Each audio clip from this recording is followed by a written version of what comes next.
Vous avez un point de vente qui cartonne, tout le monde vous le dit. Tu devrais franchiser. Alors, écoutez-moi bien. Le jour où vous franchisez, vous ne dupliquez pas votre business. Vous changez de métier. Pour en commencer un que vous ne connaissez pas. Hier, vous vendiez un service à des clients. Demain, vous vendez un système à des entrepreneurs. Ce n'est pas la même chose. Et ceux qui ne comprennent pas ça construisent un réseau qui va s'effondrer avant le 5e franchisé. Aujourd'hui, on parle de devenir franchiseur. Comment passer de patron d'un point de vente à patron d'une tête de réseau. Dans ma dernière vidéo, j'ai posé les 3 modèles pour dupliquer. Le succursalisme, la licence de marque et la franchise. Aujourd'hui, on entre dans un seul de ces modèles, la franchise. Pas pour la choisir, mais pour comprendre le vrai métier qu'elle exige. Je vais vous montrer pourquoi franchiser, c'est changer complètement de métier. Les 3 bascules que vous devez opérer dans votre tête et dans votre organisation. Et l'erreur qui tue le plus de réseaux avant même qu'il ne décolle. Alors restez bien jusqu'au bout, parce que la dernière partie, c'est celle que personne ne veut entendre. C'est celle qui sépare un vrai franchiseur d'un vendeur de rêve. Un mot sur d'où je parle. J'ai cofondé Bodyit, parti d'un canapé avec 3 amis. On est passé de 1 à plus de 120 points de vente en seulement 5 ans. Un vrai réseau de franchise qu'on a fini par revendre à un groupe. Ça, c'est le côté tête de réseau. Nous l'avons construit et j'ai vu aussi l'autre côté du miroir. Je suis également multifranchisé d'une enseigne qui s'appelle La Zero Stop, donc je connais les 2 rôles. Celui qui bâtit le réseau et celui qui le rejoint. Je vais vous parler du vrai métier, pas de la brochure, sans blabla. Partie numéro 1, franchiser, c'est changer de client. Première chose à comprendre, la plus importante. Quand vous franchisez, votre client change. Appelons-le Julien. Julien est un personnage fictif, mais je l'ai croisé des dizaines de fois. Julien a un studio de fitness qui marche fort. Il connaît son métier sur le bout des doigts. Les cours, l'accueil, le planning, la marge. Alors il se dit, je vais franchiser. Je vais ouvrir 10 boutiques. Et là, première erreur. Julien croit qu'il va continuer à coacher en plus grand. Et c'est complètement faux. Le jour où il signe son premier franchisé, son métier change. Son client n'est plus l'adhérent qui pousse la porte, son client, c'est le franchisé. Son produit n'est plus la séance, son produit, c'est un système qui permet à quelqu'un d'autre de réussir. Et ça, c'est un métier totalement différent. Avant, vous étiez le meilleur opérateur, maintenant, vous devez devenir le meilleur professeur. Avant, votre réussite dépendait de votre travail. Maintenant, elle dépend du travail des autres. Des gens que vous ne contrôlez pas, que vous ne pouvez pas commander. Et ça, c'est un changement vertigineux. Et la plupart des futurs franchiseurs ne le voient même pas venir. Ils croient simplement vendre une recette. En réalité, ils vendent leur capacité à faire réussir un inconnu. Prenez une journée type. Avant, votre journée, c'était produire, vendre, gérer votre point de vente. Après, c'est recruter des candidats, former des équipes à distance, gérer les tensions avec un franchisé qui fait des siennes. Vous ne touchez plus le produit, vous gérez des humains qui touchent le produit. Et ça, beaucoup de patrons le détestent, parce qu'ils ont monté leur boîte justement pour faire ce qu'ils aiment. Le coach aimait coacher, l'artisan aimait son atelier. Devenir franchiseur, c'est faire une croix sur tout ça. Tout du moins pendant le démarrage. Posez-vous la question honnêtement. Est-ce que vous voulez diriger un réseau ou est-ce que vous aimez juste votre métier actuel, mais en plus grand? Ce ne sont pas du tout les mêmes vies. Franchiser, ce n'est pas faire 10 fois votre métier. C'est en apprendre un tout nouveau. Faire réussir les autres. Partie numéro 2, bascule numéro 1. Transformez votre succès en système transmissible. Première bascule concrète. Tout ce qui est dans votre tête doit sortir de votre tête. Parce qu'un franchisé n'achète pas votre talent, il achète votre méthode. Et une méthode, ça se transmet. Sur le papier et sans vous. Alors attention, je ne parle pas juste de déléguer en interne. Ça, c'est une autre histoire. Là, c'est plus exigeant. Vous devez rendre votre réussite reproductible par quelqu'un. Quelqu'un qui n'a pas votre expérience, pas votre intuition et qui n'a pas votre histoire. Un inconnu à 300 km, que vous n'allez voir peut-être que 2 ou 3 fois par an.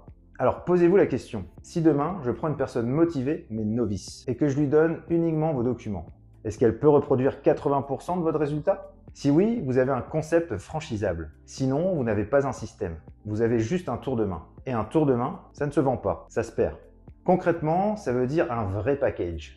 Le concept clairement défini. Qu'est-ce qui fait votre réussite précisément? Les process écrits, ouverture, production, vente, recrutement, gestion, la formation initiale, comment vous transmettez en quelques semaines ce que vous avez appris en plusieurs années, les outils de pilotage, pour que le franchisé sache lire ses propres chiffres, et le cadre légal qui protège tout le monde, le fameux DIP, document d'information précontractuel. Et ne sous-estimez jamais le travail que ça représente. Julien croyait qu'il avait déjà tout dans sa tête, mais il a mis des mois à le mettre noir sur blanc. Des mois à transformer son intuition en méthode. Et c'est normal, ce qui vous semble évident à vous ne l'est pour personne d'autre. Chaque geste que vous faites sans réfléchir, il faut le décortiquer, l'expliquer, le rendre enseignable. Et c'est précisément ce travail qui a de la valeur. Le jour où c'est écrit, ce n'est plus votre réussite. C'est une réussite reproductible. Et une réussite reproductible, ça vaut de l'or. Ça se transmet et ça dure. Sur ce dernier point, soyez carré. La franchise, c'est très encadré juridiquement. Faites-vous accompagner par un spécialiste, ce n'est pas une option. Chez Baudit, ce qui nous a permis de passer de quelques centres à plus de 120, ce n'est pas mon génie personnel, c'est qu'on avait industrialisé la réussite. Un centre qui ouvre suit un chemin balisé, pas une improvisation.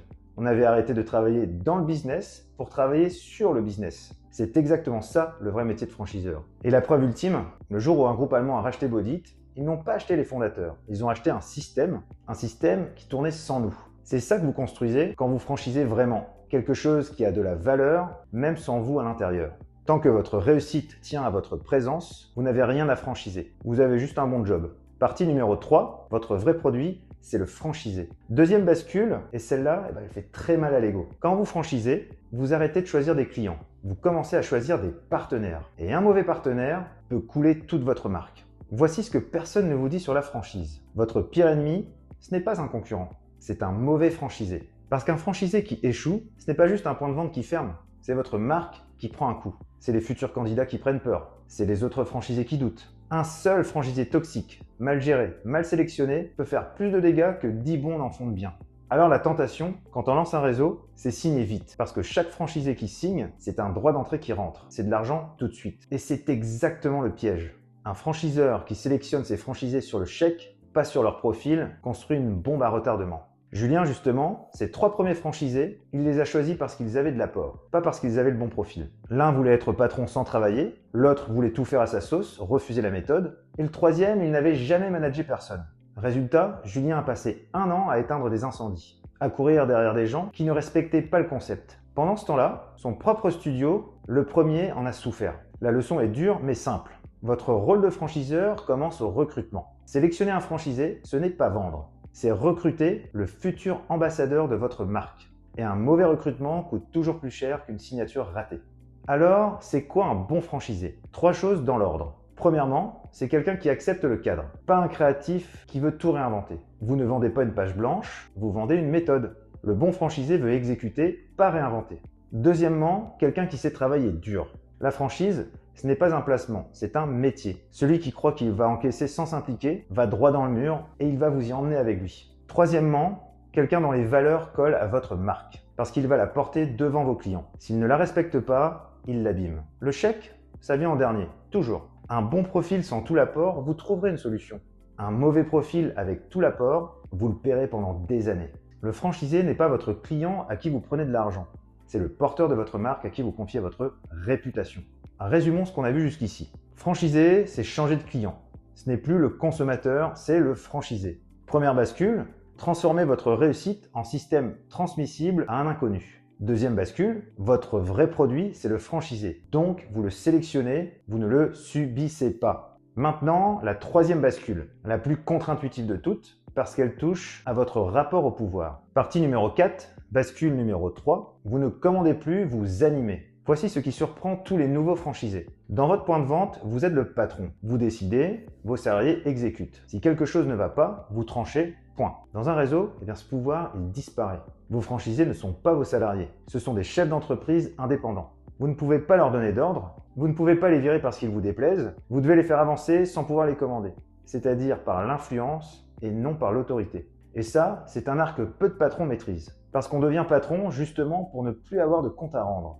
Et là, on vous demande de convaincre, de fédérer, d'embarquer, tous les jours, sans bâton. Comment on fait? On fait respecter la marque par l'adhésion, pas par la contrainte. Le franchisé respecte le concept parce qu'il comprend qu'il y gagne, pas parce qu'il a peur de vous. Ça veut dire prouver en permanence que votre méthode marche. Animer le réseau, des rendez-vous réguliers, des partages entre franchisés, une vraie communauté. Faire remonter des bonnes idées du terrain. Un bon franchisé sur le terrain voit des choses que vous ne voyez plus. Et soyez clair sur ce qui est négociable et ce qui ne l'est pas. Sur la marque, les standards, l'expérience client, aucune souplesse. C'est ce qui va protéger tout le réseau. Sur le reste, l'organisation locale, écoutez, adaptez, faites confiance. Le piège, ce sont les deux extrêmes. Le franchiseur tyran, qui veut tout contrôler, étouffe ses franchisés et les fait fuir. Le franchiseur absent, qui encaisse et disparaît, laisse un réseau se déliter. Le bon franchiseur est entre les deux, présent sur l'essentiel, souple sur le reste, ferme sur la marque, humain sur les personnes. Concrètement, animer un réseau, ça prend des formes simples mais régulières. Une réunion mensuelle où chaque franchisé voit les chiffres du réseau, un séminaire annuel qui crée la fierté d'appartenir à la marque, un canal où les franchisés s'entraident, partagent ce qui marche, et voici un truc puissant. Dans un bon réseau, ce ne sont pas les idées du franchiseur qui font la différence. Ce sont les idées d'un franchisé repérées sur le terrain et diffusées à tout le réseau. Un franchisé trouve une meilleure façon de vendre, vous l'industrialisez, vous le donnez aux autres. C'est ça la force d'un réseau de business physique. Des dizaines de cerveaux qui cherchent, une méthode qui capitalise. Votre rôle, ce n'est plus d'avoir toutes les réponses, c'est de faire circuler les meilleures d'entre elles. Vous n'êtes plus l'expert qui sait tout, vous êtes le chef d'orchestre qui fait jouer les autres ensemble.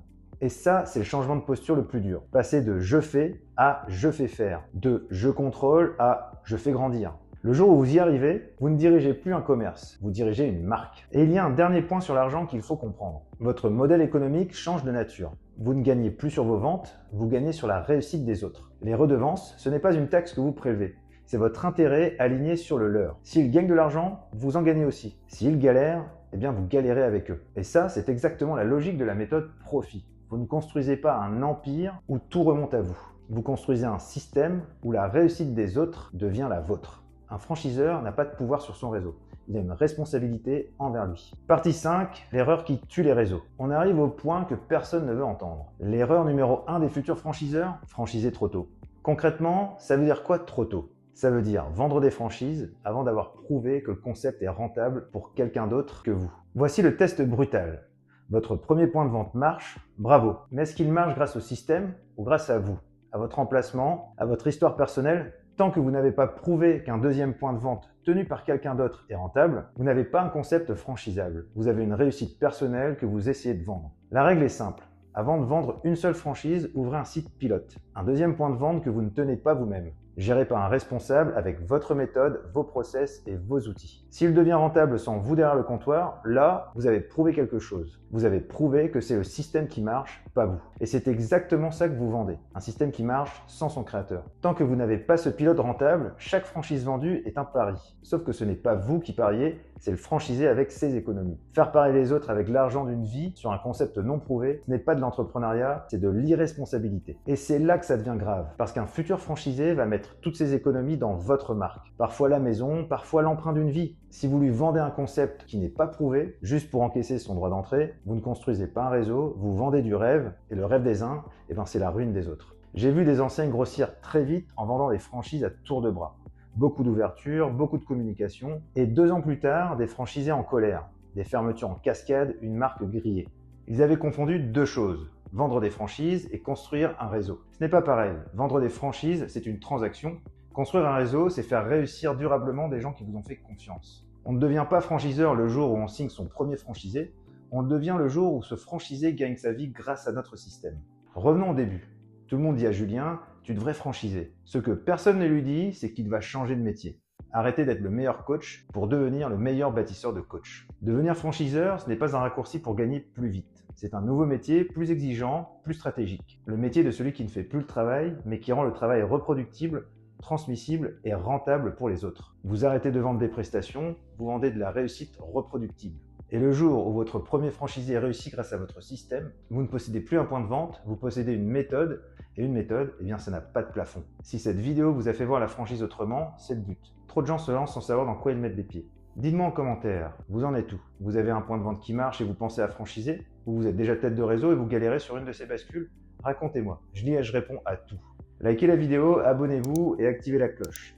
Et si vous voulez construire un réseau qui tient dans le temps, j'ai mis en description un lien vers ma méthode Profit. On avance ensemble. À bientôt.